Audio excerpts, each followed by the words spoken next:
All right, everyone. So this is a quick Zap tip. And in this quick video, in this quick tip, I'm going to show you how to use the filter functions on Zapier, what those mean, and in what type of situation you might use that. So you'll see on my screen, let's say I have a spreadsheet that's called filter, an example, but maybe it's a leads sheet. And let's say you have a sign-up form. So this is kind of a use case I saw with a client. They basically had leads coming in, people signing up on a different platform, and they could sign up with different products, but based on the product, they needed to be put into a different mailing list or subscribe to a different newsletter, etc.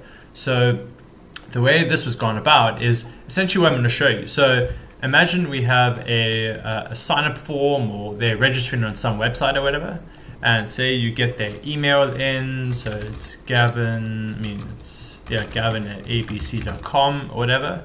My name is Gavin, and this is them choosing a product they're interested in maybe, or it's a thing that they're signing up for. So they'd say, cool, go add product one, I'm interested in that, done. Now someone else comes to the website, and it's David at abc.com, spelled that wrong. You have David, and he's interested in product 2 or whatever. So in theory, maybe you have 20 products or something like this, and so they both show up in here. And now if we have our zaps, so we got these 4 fields: timestamp, what's your name, product, and email address. This column is going to be very important, and you'll see now how it plays into the filtering. So here you'll see we've got 2 zaps I've set up. They aren't active, but basically filter product 1 users and filter product 2 users.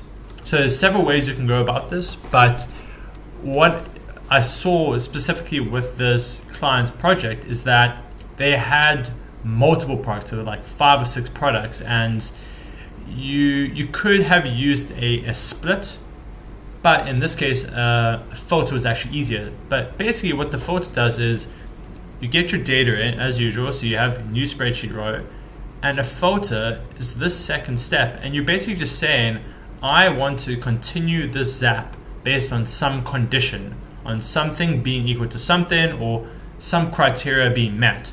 And in this case, so you saw in that spreadsheet, we had those 3 columns: what's your name, what's the product you're interested in, email address, timestamp. And in this case, if we want to add product 1 users to product 1 newsletter and product 2 members to a different newsletter, or if it's a different subscription, or it's a different hot tips newsletter, something like that. Basically, they're going to a different newsletter or different situation for each one. So how do we split that? And basically, you can do that just with this filter. So you're saying, on which product are you interested in? Text exactly matches. There's a whole bunch.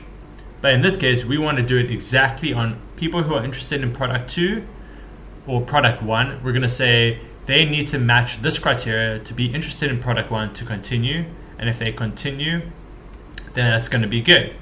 And then in this step afterwards, here, this is just to make the Zap happy. But basically, in this step, you would have add subscriber to Klayviyo, add user to MailChimp audience, or something like that. And so if you saw in this one, I've got the product 1 filter in. And that's why it's called filter product 1 users. In this one, you got the product 2 filter in.